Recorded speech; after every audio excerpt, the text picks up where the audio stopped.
మనం ఇప్పుడు మాట్లాడబోయేది 2025 yearly predictions, అంటే రాశి ఫలితాలు ఎలా ఉన్నాయో మాట్లాడుకుంటున్నాం. దానికన్నా ముందు మనం మాట్లాడుకోవాల్సింది ఏంటంటే గోచార రీత్యా ఎలా ఉంది, గోచారంలో ఏమేం ప్లానెట్స్ మూవ్ అవుతున్నాయి 2025లో ఫస్ట్ మాట్లాడుకోవాలి. ఏదైనా రాశి ఫలితాలు ఎప్పుడు మాట్లాడుకున్నా మనం గోచారమే ఫస్ట్ మాట్లాడుకుంటాము. మేజర్ ప్లానెట్స్ మనకు ఉన్నది ఏంటంటే గురు, అలాగే ఏంటంటే శని, తర్వాత రాహు, కేతువులు. ఈ 4 ప్లానెట్స్ కూడా, ఈ 4 గ్రహాలు కూడా ఈ సంవత్సరం మొదట్లోనే మార్చ్ నుంచి జూన్ లోపలే ఈ 4 ప్లానెట్స్ మూవ్ అవుతున్నాయి అన్నమాట. ఫస్ట్ మనం మాట్లాడుకోవేది ఏంటంటే శని. ఎందుకంటే చాలామందికి ఏంటంటే భయం వేస్తూ ఉంటుంది, ఏల్నట్స్ అని ఉంది, ఏల్నట్స్ అని ఉందని చాలా భయపడుతూ ఉంటారు. ఎందుకంటే శని అన్నాక ఇబ్బంది పెడతారు కదా.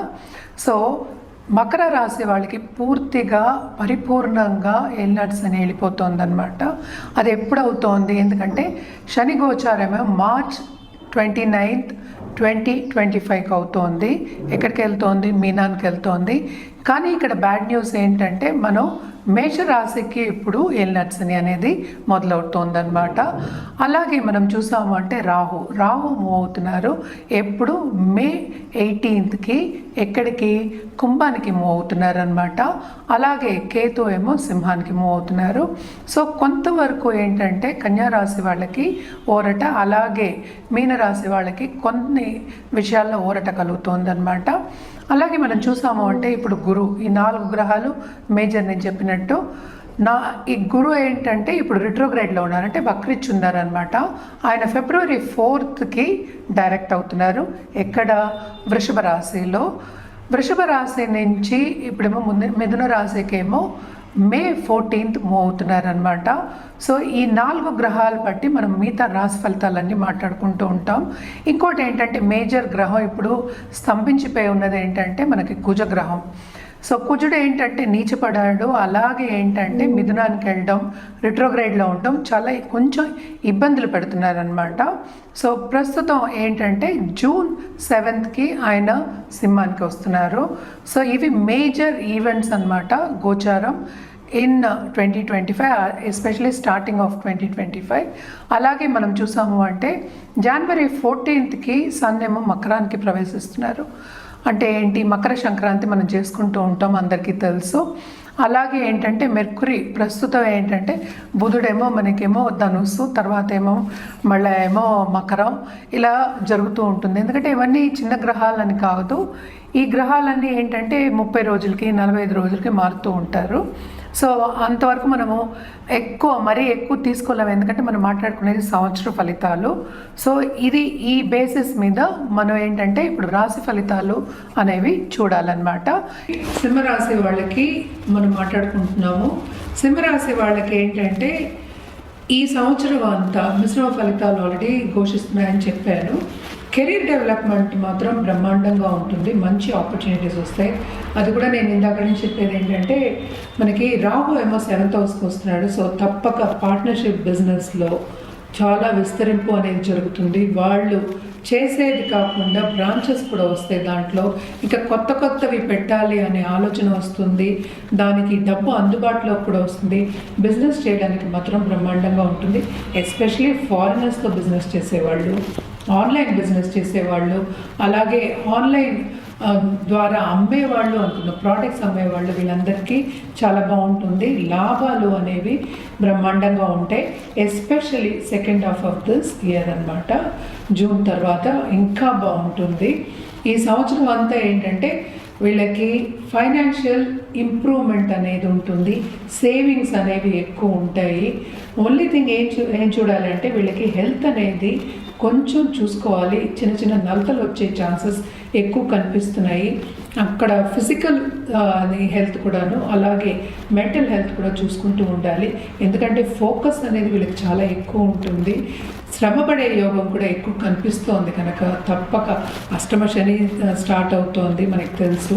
సో శ్రమపడే యోగం కనిపిస్తోంది కనుక తప్పక వీళ్ళు ఫోకస్ చేయవలసింది ఏంటంటే కొంచెం మెంటల్ హెల్త్ మీద కూడా ఫోకస్ అనేది పెట్టాలి, ఇప్పుడే బాగుంటుందన్నమాట. కొంతవరకు ఏంటంటే దాంపత్య జీవితంలో అనుకూల పరిస్థితి అనేది నెలకొండదు. అంటే ఏంటి, ఎప్పుడు ఇది అంటే స్టార్టింగ్ ఆఫ్ దిస్ ఇయర్ అంటే ఏంటి, ఈగో క్లాషెస్ వచ్చే ఛాన్సెస్ ఎక్కువ కనిపిస్తున్నాయి అన్నమాట. సో తప్పక జాగ్రత్తగా ఉండడం మంచిది. అలాగే కొత్తగా పెళ్ళైన వాళ్ళు కానీ, కొత్తగా లవ్ రిలేషన్షిప్ స్టార్ట్ చేసేవాళ్ళు కానీ తప్పక ఏంటంటే స్టార్టింగ్లో బాగానే ఉంటుంది కానీ మిస్అండర్స్టాండింగ్ వచ్చే ఛాన్సెస్ ఎక్కువ కనిపిస్తున్నాయి. అలాగే ఏంటంటే కొంతవరకు విభేదాలు వచ్చి అదే ముందుకు సాగి కోర్టు వరకు వెళ్ళే ఛాన్సెస్ కూడా కనిపిస్తున్నాయి అన్నమాట. కొంచెం జాగ్రత్తగా ఉండడం అనేది మంచిది. అష్టమ శని ఎప్పటికైనా ఏంటంటే హెల్త్ ఇష్యూ ఇస్తుంది, అలాగే కొంతవరకు అయితే ఫ్యామిలీలో ఇష్యూ ఇస్తుంది. ఫైనాన్షియల్ స్టెబిలిటీ అంటే సేవింగ్స్ అనేవి కొంచెం తక్కువ అవుతాయి అన్నమాట. కానీ ఇక్కడ బ్యాలెన్స్ ఎక్కడ అవుతుంది అంటే మనకి 11th జూపిటర్ వస్తున్నారు మేలో. సో తప్పక లాభాలు అనేవి వీళ్ళకి చాలా ఎక్కువ ఉంటాయి. అలాగే మనం చూసాము అంటే మనకి సన్, ఈ రాశికి అధిపతి అయిన సూర్యుడు మనం చూసామంటే జనవరి ఫిబ్రవరిలోనే మనకి మకరం, కుంభం, అలాగే మీనం ఆ టైం వెళ్తున్న starting of this year. So అప్పుడు బ్రహ్మాండంగా ఉంటుంది. ఏంటంటే పైకి వచ్చే ఛాన్సెస్ ఉంటాయి. అంటే ఉన్నత వ్యక్తులు అంటే ఏంటి, మన పాలిటీషియన్స్, సపోజ్ మినిస్టర్స్ కానీ, లేకపోతే ఒక లెవెల్లో ఉన్న వ్యక్తులతో పరిచయం అనేది ఏర్పడుతుంది. గవర్నమెంట్తో తప్పక పని చేయించుకుని మంచి మన్నన పొందుతారు. అంటే ఏంటంటే అందరి మెప్పు పొందుతారనమాట. సో చాలా బాగుంటుంది. అలాగే గవర్నమెంట్కి రాసేవాళ్ళు, కాంపిటేటివ్ ఎగ్జామ్ రాసేవాళ్ళు, స్టూడెంట్స్ తప్పక విజయం సాధిస్తారు. శ్రమ చాలా అధికం, అష్టమ శని ఉంది, శ్రమ పడవలసిన ఉపయోగం, ఇవి రెండు మాత్రం ఎవరు తప్పించలేరు. శ్రమ లేనిదే ఫలితం కూడా ఉండదు. సో 1-2 సార్లు ట్రై చేస్తే తప్పక ఫలితం అనేది పొందుతారు.